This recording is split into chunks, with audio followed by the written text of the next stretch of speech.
اعوذ باللہ من الشیطان الرجیم، بسم اللہ الرحمن الرحیم۔ الحمد للہ رب العالمین، والصلاة والسلام علی سید المرسلین و خاتم النبیین، اما بعد۔ صحیح بخاری، باب کتاب الجہاد، حدیث نمبر 3074، اردو ترجمہ۔ مال غنیمت میں سے ذرا سی چوری کرنا۔ اور عبداللہ بن عمر رضی اللہ عنہ نے باب کی حدیث میں نبی کریم صلی اللہ علیہ وسلم سے یہ روایت نہیں کیا کہ آپ نے چرانے والے کا اسباب جلا دیا تھا، اور یہ زیادہ صحیح ہے اس روایت سے جس میں جلانے کا ذکر ہے۔ ہم سے علی بن عبداللہ نے بیان کیا، کہا ہم سے سفیان سوری نے بیان کیا، ان سے عمرو نے، ان سے سالم بن ابی الجعد نے،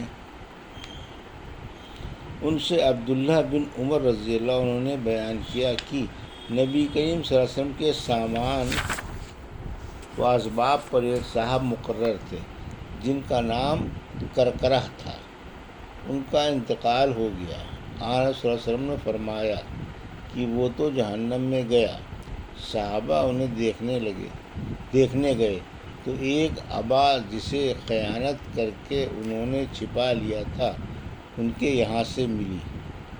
ابو عبداللہ امام بخاری رحمۃ اللہ علیہ نے کہا کہ محمد بن سلام نے ابن عینیہ سے نقل کیا اور کہا یہ لفظ کرکرہ بفتح کا کاف ہے اور اسی طرح منقول ہے۔ حدیث نمبر 3075، اردو ترجمہ۔ مال غنیمت کے اونٹ بکریوں کو تقسیم سے پہلے ذبح کرنا مکروہ ہے۔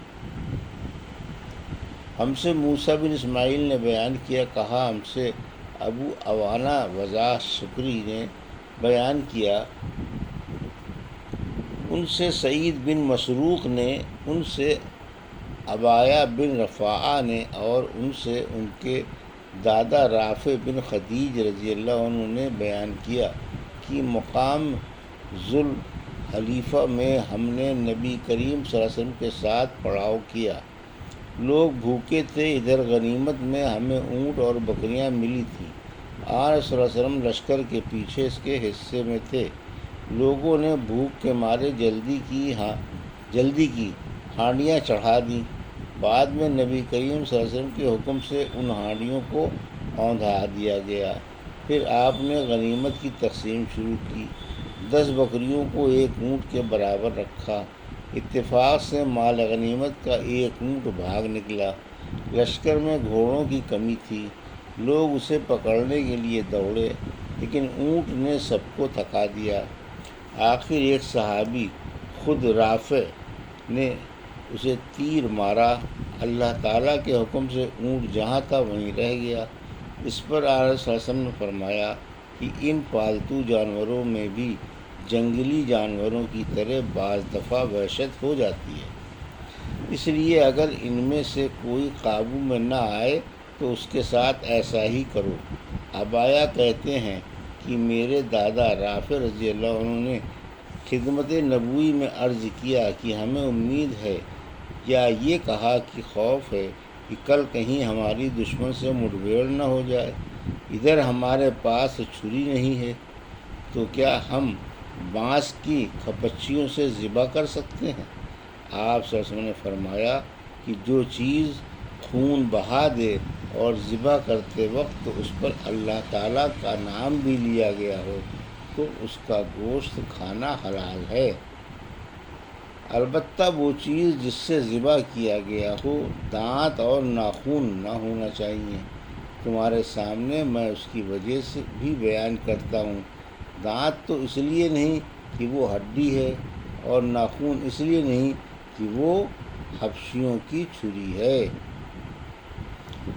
حدیث نمبر 3076، اردو ترجمہ۔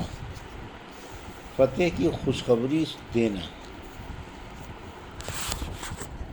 ہم سے محمد بن مسنہ نے بیان کیا، کہا ہم سے یحییٰ بن قطان نے بیان کیا، کہا ہم سے اسماعیل بن ابو خالد نے بیان کیا، کہا کہ مجھ سے قیس بن ابی حازم نے بیان کیا، انہوں نے کہا کہ مجھ سے جریر بن عبداللہ بجلی رضی اللہ عنہ نے بیان کیا کہ مجھ سے رسول کریم صلی اللہ علیہ وسلم نے فرمایا، ذوالحلیفہ ذی الخلصہ یمن کے کعبے کو تباہ کر کے مجھے کیوں خوش نہیں کرتے؟ یہ ذی الخلصہ یمن کے قبیلے خشم کا بت قدح تھا، کعبے کے مقابل بنایا تھا، جسے کعبۃ الیمانیہ کہتے تھے۔ چنانچہ میں اپنے قبیلے احمس کے 150 سواروں کو لے کر تیار ہو گیا۔ یہ سب اچھے شہ سوار تھے۔ پھر میں نے آپ صلی اللہ علیہ وسلم سے عرض کیا کہ میں گھوڑے پر اچھی طرح سے جم نہیں پاتا ہوں، تو آپ نے میرے سینے پر دست مبارک مارا اور میں نے آپ کی انگلیوں کا نشان اپنے سینے پر دیکھا۔ آپ صلی اللہ علیہ وسلم نے پھر یہ دعا کی، اے اللہ اسے گھوڑے پر جما دے اور اسے صحیح راستہ دکھانے والا بنا دے، اور خود اسے بھی راہ پایا ہوا کر دے۔ پھر جریر رضی اللہ عنہ مہم پر روانہ ہوئے اور ذی الخلصہ کو توڑ کر جلا دیا۔ اس کے بعد نبی کریم صلی اللہ علیہ وسلم کی خدمت میں خوشخبری بھجوائی۔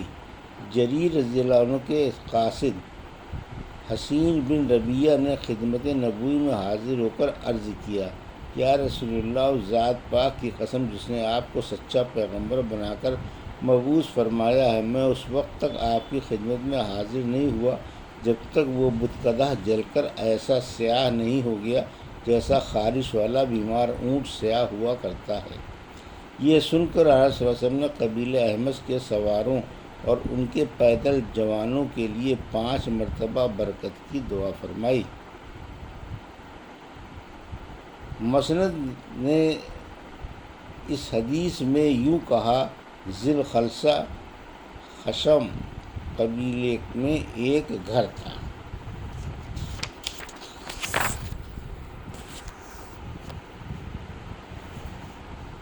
حدیث نمبر 3077، اردو ترجمہ۔